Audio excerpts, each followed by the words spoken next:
Everyone, welcome to our daily blog. তোমরা সবাই কেমন আছো? আশা করছি সবাই খুব ভালো আছো। তোমাদের সকলে ভালোবাসা, আমিও কিন্তু খুব ভালো আছি। তোমাদের সকলকে নিয়ে শুরু করলাম আজকে নতুন আরও একটি ডেইলি ব্লগ।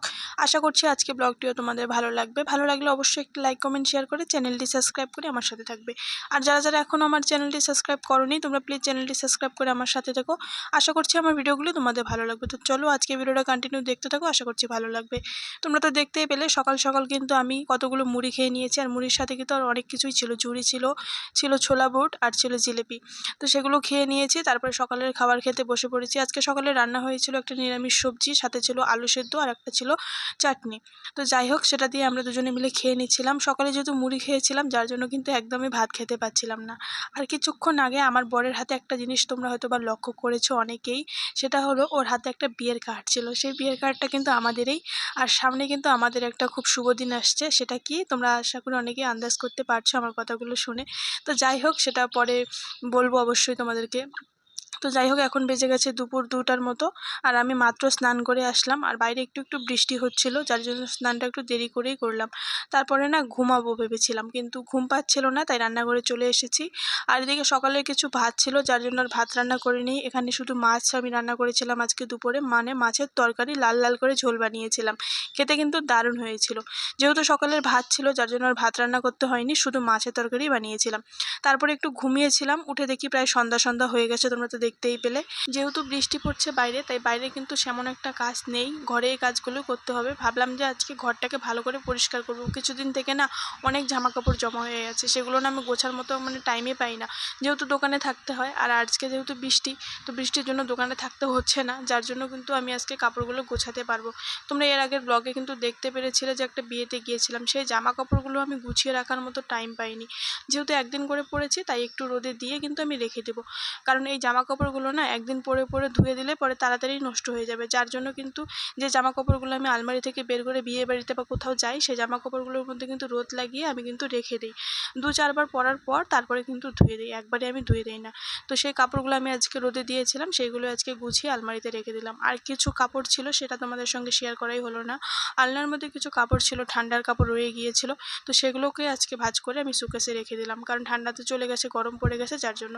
তো এদিকে সন্ধ্যা হয়ে গেছে, তাই জানলাটা একবারে লাগিয়ে দিলাম, ঘরটা ভালো করে ঝাড়ু দিয়ে। এখন চলে যাব দোকানে।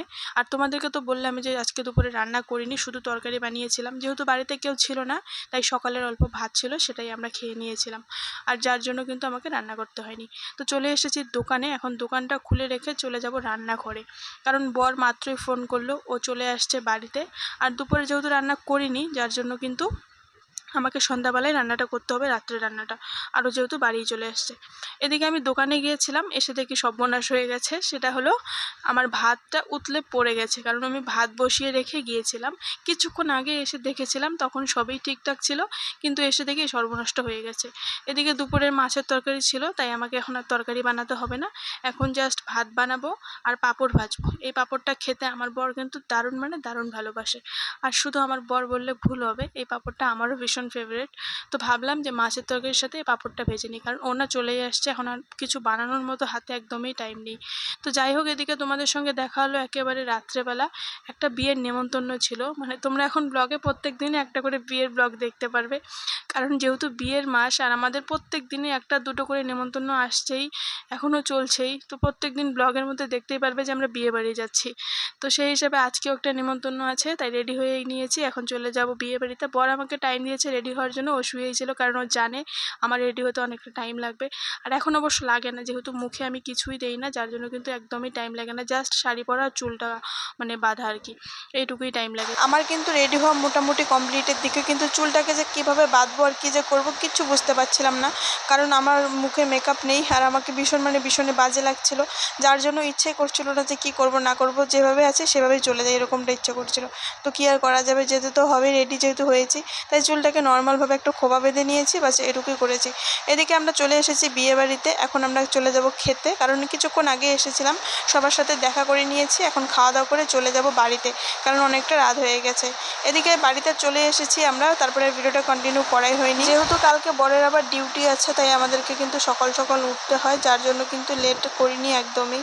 আর আমরা অনেকটা লেট করে গিয়েছিলাম, মোটামুটি 11টার দিকে বিয়ে বাড়িতে গিয়েছিলাম, আস্তে আস্তে প্রায় 12:30 বেজে গেছে। তো আমরা কিছুক্ষণ আগে এসেছি। এসেছি, আমি জাস্ট ঘরে এসে ফ্রেশ হয়ে নিলাম। আগে ঘরটা ক্লিন করে নিয়েছি কারণ ঘরের অবস্থা যা তা হয়েছিল। এখন কিছু জামা কাপড় আছে সেগুলোকে গুছিয়ে রেখে কিন্তু ঘুমিয়ে পড়বো, কারণ সকাল সকাল উঠতে হবে আর এগুলো গোছানোর মতো টাইম পাবো না পরে। তো যাই হোক, ভিডিওটা এখানে শেষ করছি। কেমন লাগলো অবশ্যই কমেন্ট করে জানাবে। দেখা হচ্ছে নেক্সট কোনো ভিডিওতে। আপাতত সবাই সুস্থ থেকো, ভালো থেকো, সবাইকে টাটা।